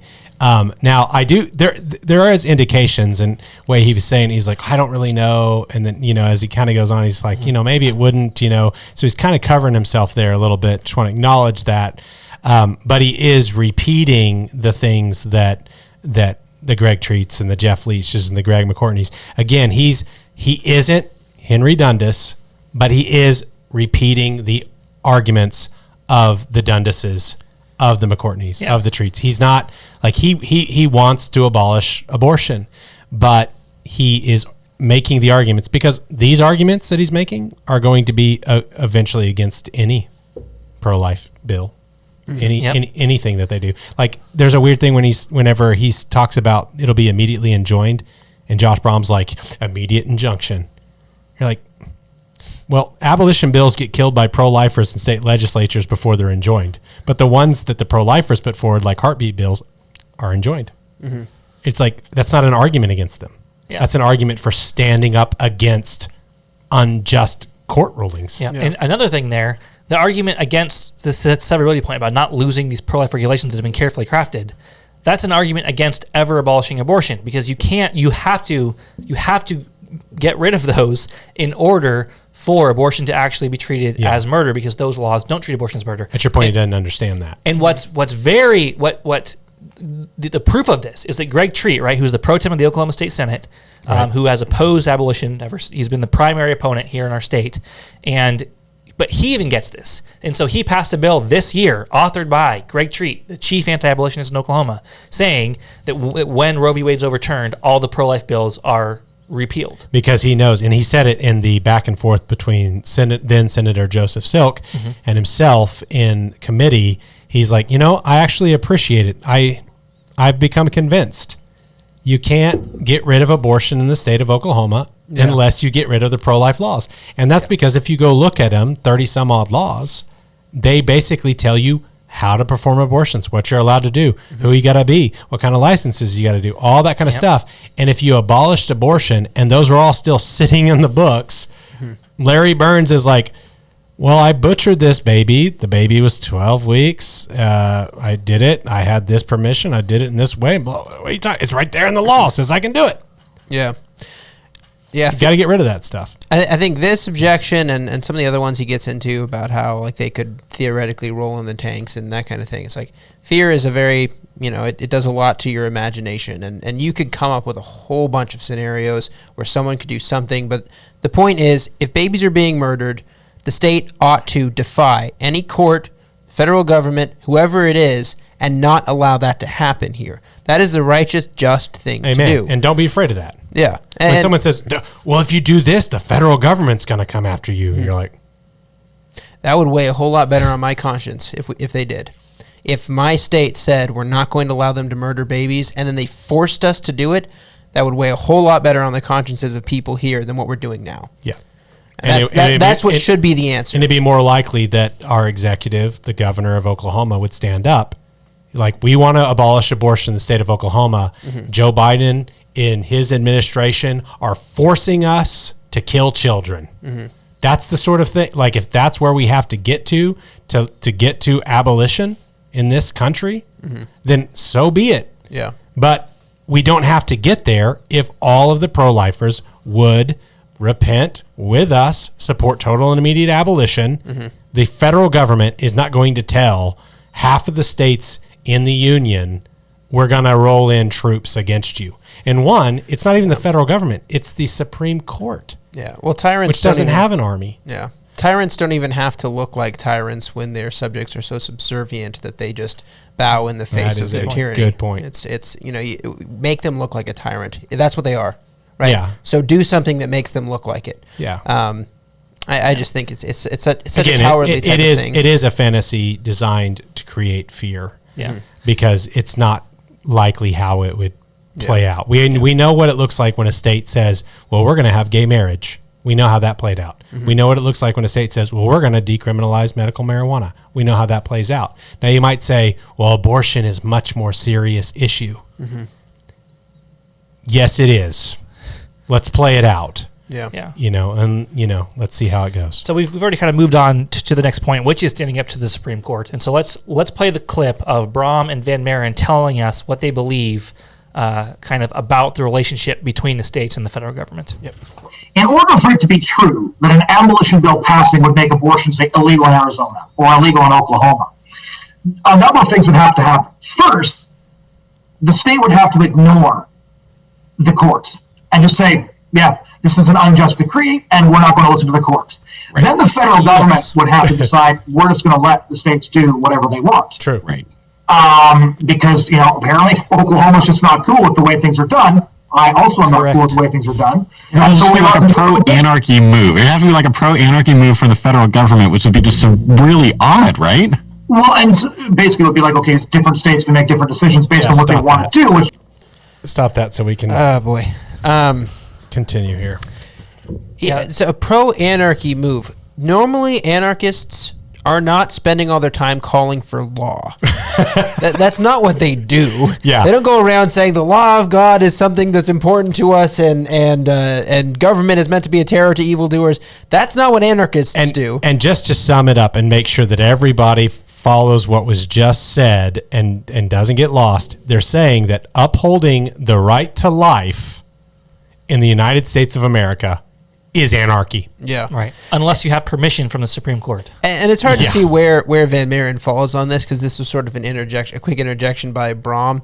Maybe it's awkward for him to just say, no, not really a pro-anarchy move, but he kind of just goes along with it. This is something that gets said by a lot of pro-lifers. Yeah. It's the Supreme Court that is anarchist in this sense. They are operating on this kind of moral anarchy where they can do whatever they want. Right. And the solution to that is law and defiance when they do unlawful things.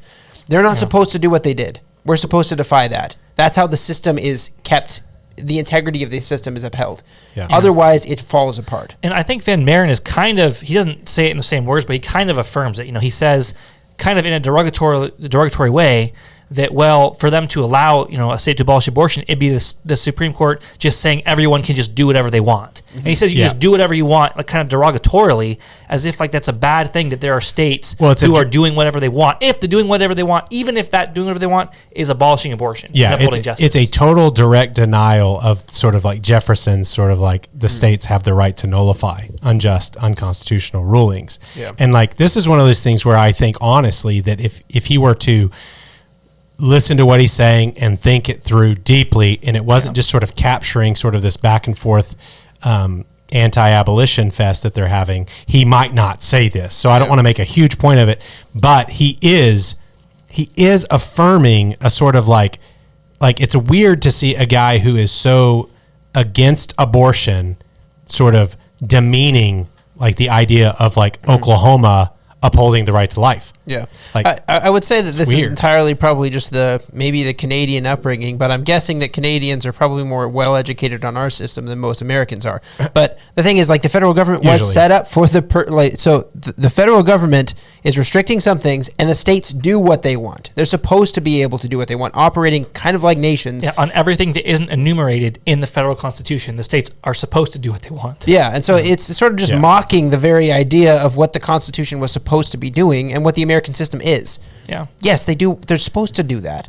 And actually, the federal government should be abolishing all abortion. That's what they should be doing.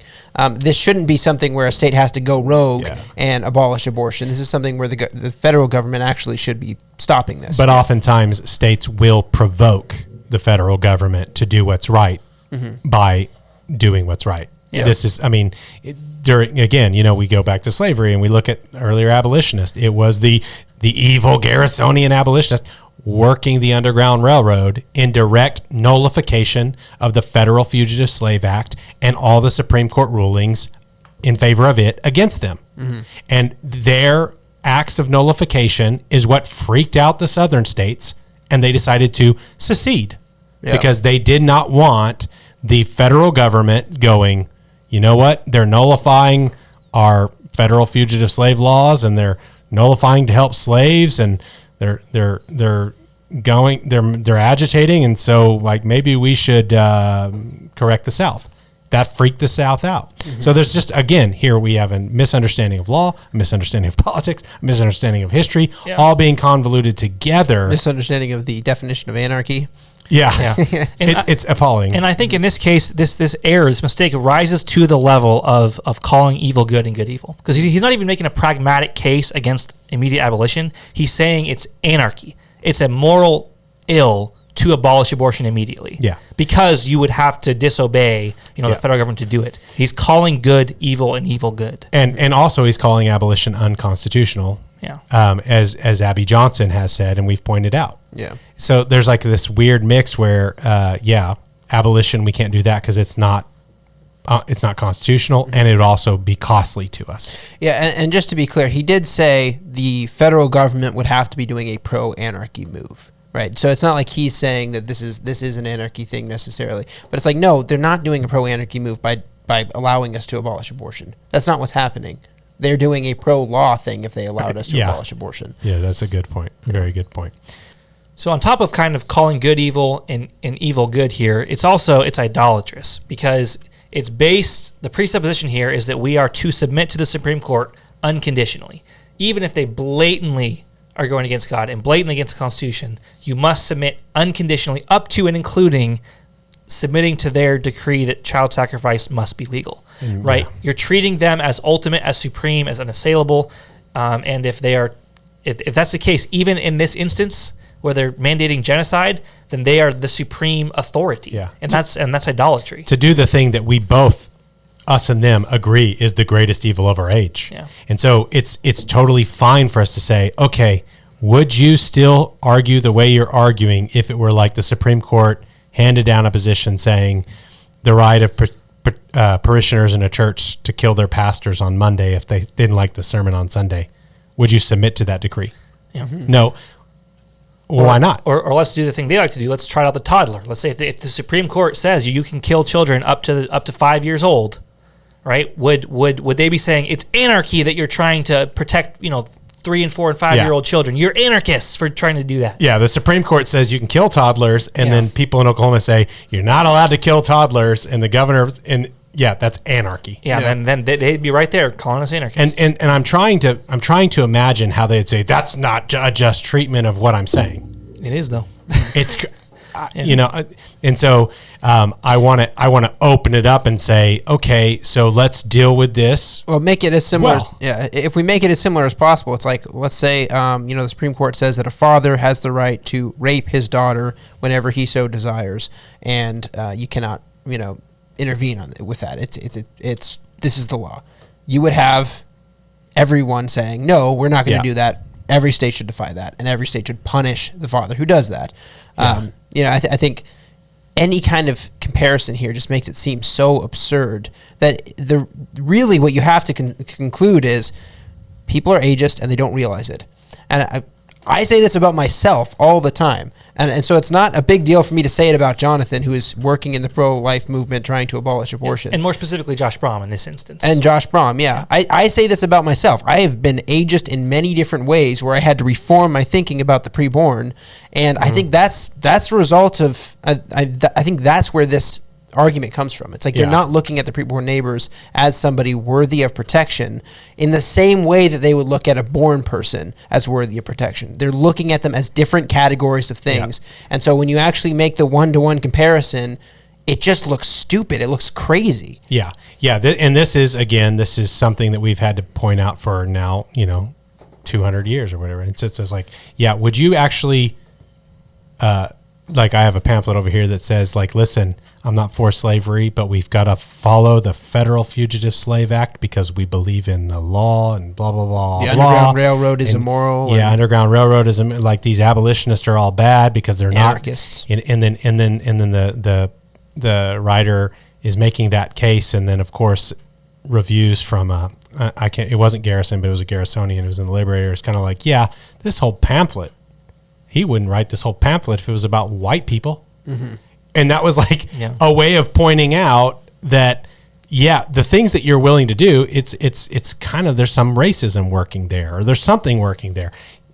It's ageism. Mm-hmm. Because you say, well, if the Supreme Court passed this thing saying that men could rape women or something like that, everyone goes, oh no, I'd stand up against that. And there's a part of me that wants to correct my ageism and go, well, I don't really know if people would. I think people would just submit to it. Yeah. I mean, they submitted to child sacrifice, and that's worse. Mm-hmm.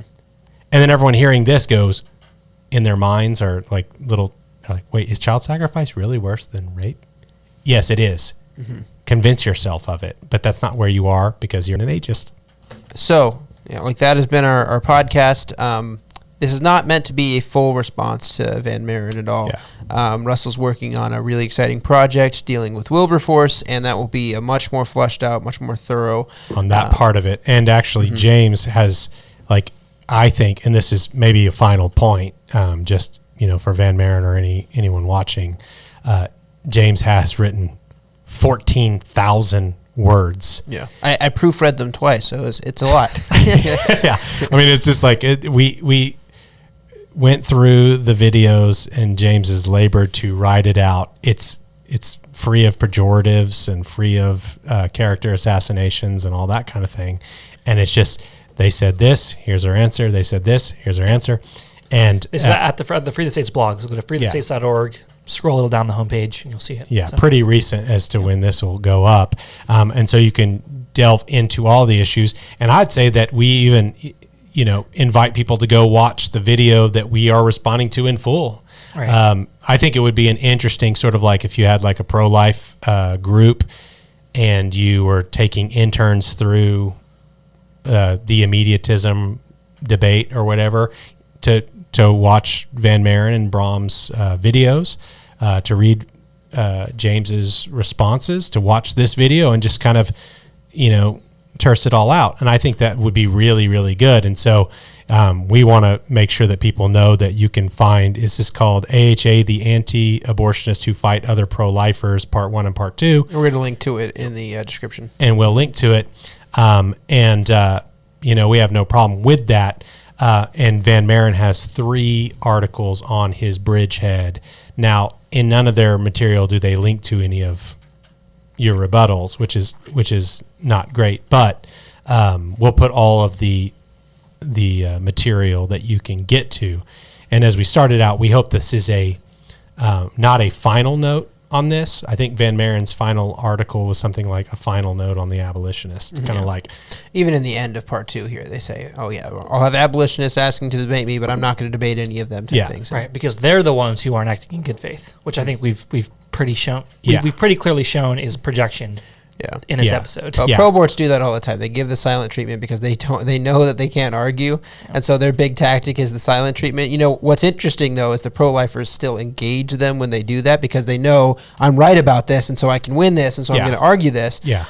With abolitionists, we're willing to engage. We're happy to engage because we know we're right, and we're not afraid to engage on this. And that sounds arrogant, but the thing is we're confident in believing the things that we're believing and would like to engage in them. And if there was someone who wanted to debate, it would just need to be it would need to be a real debate. Like both people agree this is what immediate abolitionists believe. Yeah. This is incrementalism, immediatism. We agree on the definitions. We're going to debate those, and I am in support of this abolition bill for these reasons. I am not in support of this abolition bill for these reasons. Keep the debate on that, and not all this sort of weird, you were mean, and et cetera, et cetera, et cetera stuff.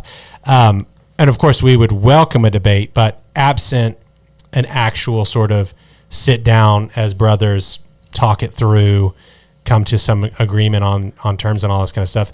This series kind of serves as a debate. You can watch their material, you can look at our material, and let that be a debate. But and just to reiterate at the beginning, we are not saying anything like we hate you or your enemies or anything like that. We're actually saying, hey, we believe that the Word of God's clear, that truth's clear, that we've got the image of God.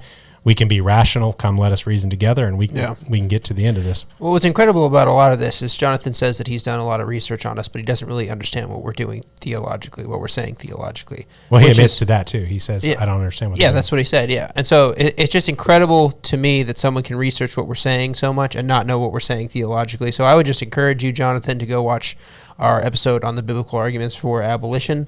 And understand that, because if you don't understand that, you don't really know why we're doing anything that we're doing. Yeah.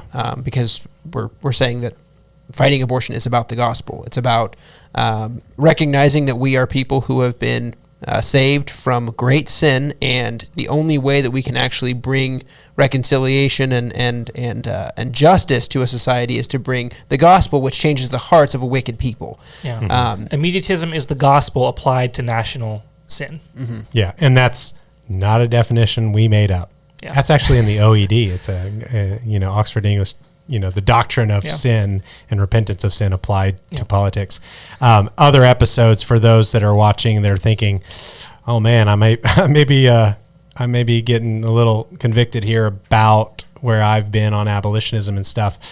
We've done a number of podcasts. There's a really excellent podcast with Blake Gideon, who formerly probably would have said some of the things that Van Maren and Brahm and others have said, who, looked into it, really thought about it, submitted himself to the Spirit of God and the Word of God, and came around to abolitionism. It's a really good podcast to just kind of look at someone talk about their sort of moving from one to the other. And another one, we're not really here talking about a particular symbol standing for a particular set of tenets or whatever, but they called it AHA, whatever the title was. But there's also a really good episode with John Speed that goes into a little bit of the sort of, I was opposed to you guys because I wasn't really thinking about what you were saying, and now I am thinking about it. Like, I love John Speed. We're good friends, and he's, I did think you were mean when I was being mean. And so I love that about him. But that's to say that's what we want for Van Maren, for Brahm, for all of them. And just to kind of take Brahm, or to take Van Maren at his word on something, he said actually during I think part 2 of the podcast, he said that I actually would like to see how an abolition bill would play out. I just don't like this part about severability and losing the pro-life bills. There are abolition bills out there that do everything an abolition bill does, except they supersede rather than repealing pro-life legislation.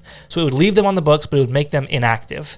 And so there are bills out there that do exactly that. And so we just would invite Van Maren to support those bills right now, like the bill in Idaho. Yeah. And in Oklahoma, our bill here next year is going to be that way.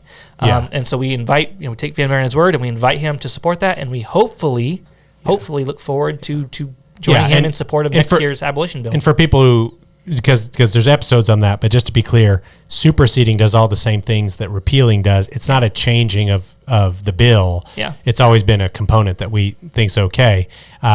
Changing it from repealing to superseding is actually just to answer this sort of kind of invalid attack, but to maybe for people who they're unsettled about the idea that it'd be repealing pro-life laws. We say well, they can be superseded.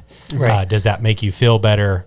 are you now on board to abolish abortion as murder? Right. Functionally, it's the exact same, but it hopefully will help some more people who are giving this objection. It takes away this objection. Yeah. But it's functionally the exact same bill. And we hope that Van Maren is a good faith actor. Yep. And in the event that bills like that are out there, he would support them loudly and proudly and join us in that work.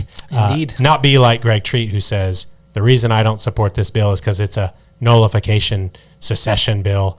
And then we write in the next iteration of it, this bill is not in any way going to be about seceding from the Union.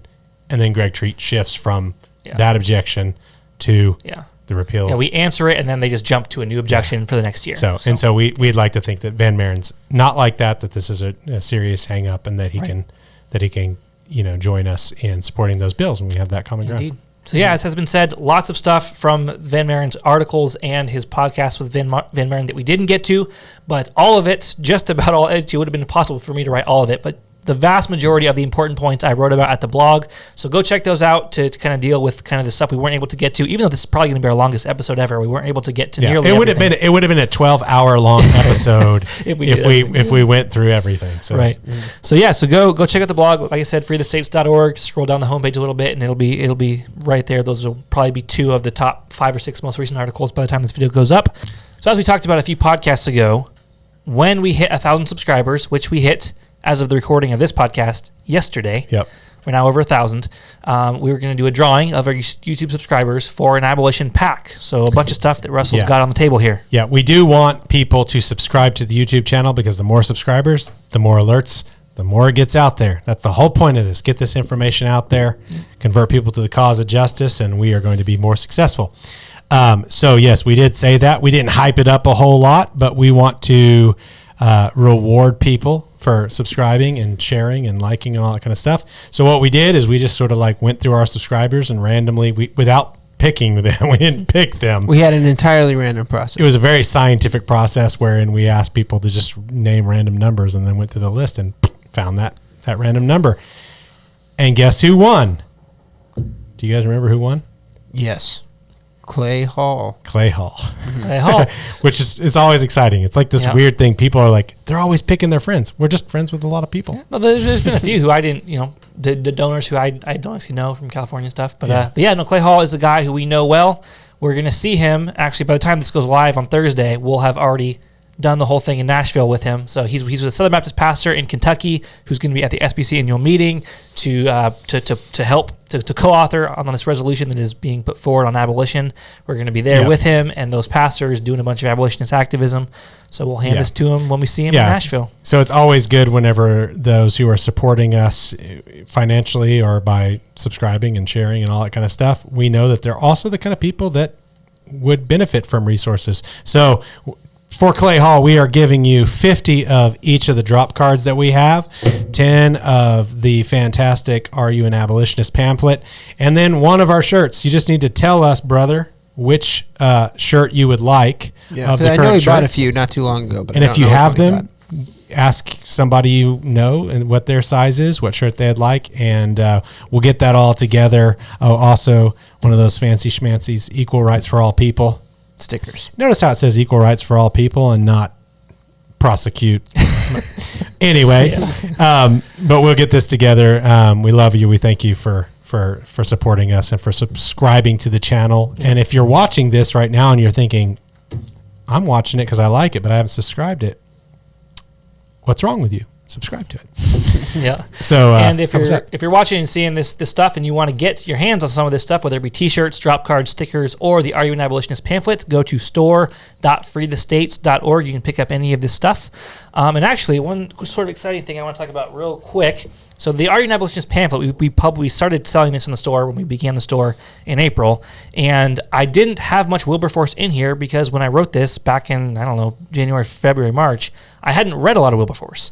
But for this kind of sparring with Van Maren, I've read a lot of Wilberforce, and I realized, man, he had so much stuff to contribute into the kind of fight against gradualism, and those quotes need to be in this. And so the version of this that we are ordering, as of the recording of this, we've already ordered, is going to be a Wilberforce-ized version of this pamphlet. So. Same pamphlet if you love it. It's good stuff, but we've just made sure that some of these really choice quotes from Wilberforce have made it in there. And also in line with that, I will still be working on helping to do my part to destroy the Wilberforce myth in an upcoming Liberator Lessons episode series on William Wilberforce. And I will do my part by editing it. That's right. So we're all doing our part, doing what we can to further the cause of abolition. Yeah. So continue to support us so that we can do that.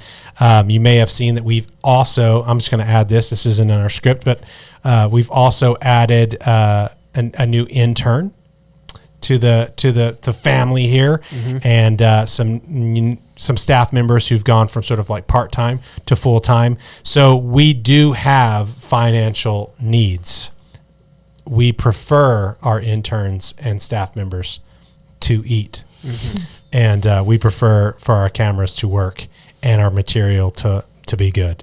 And In most cases, yes. In most cases, yeah. If we could get Sam to eat a little less, That would be good for me. that'd be good too. But that's not to encourage you to give less. We just need to. Yeah. We want people to understand that we're not doing this to make a lot of money. But look at if you're giving to us, that's awesome. Financial support is awesome. It's enabling us to do the work. And if you like our work, and you may even consider the fact that gas now is twice as expensive and food is twice as expensive, and consider, helping us out. Reassess your giving and see if you might be able to give a little bit more, because we have some upcoming projects which you will see and hear about, and we have new people that we are trying to fund and fully staff our organization with. So So go to freethestates.org/donate if you want to do that. And also to promote the 2 episodes coming out. We got 2 really good ones coming. So one, we got Bradley Pierce, who has a very exciting announcement. We're going to have news on our blog soon. But anyway, the Supreme Court, I'll just preface it this way. The Supreme Court is going to be hearing from the abolitionist movement very soon, which is very exciting. So we're going to have Bradley Pierce, kind of the abolitionist attorney, on to talk about that. And then we also have I don't want to spoil the surprise yet, but there's an abolitionist who is a very good friend of ours, a longtime abolitionist, who's going to be announcing that he is running for office. So it's going to be very exciting. Yeah. And we're going to have an episode with him coming up very soon in the next 2 full-blown, weeks. unashamed, total, immediate abolitionist who's running, and this guy is going to win. So very excited about his campaign and that we get to launch it. And the episode with Cheryl and Kelly is coming up as well. Yep. That'll be next. Oh, yeah. Man. That's next week. And then the 2 weeks after that will be Bradley and the surprise guest. Yeah. Not only subscribe to possibly get thrown into a unadvertised, unhyped contest win, subscribe so you get some alerts on upcoming episodes, because we've got a lot that we've already recorded, and we're going to be recording good shows ahead. And quickly, sorry for taking your time. So much of your time. Thank you for giving us your attention for so much of your time. And for making it this far. If you have, God bless you. It's been a good episode. We award you points. 10 points.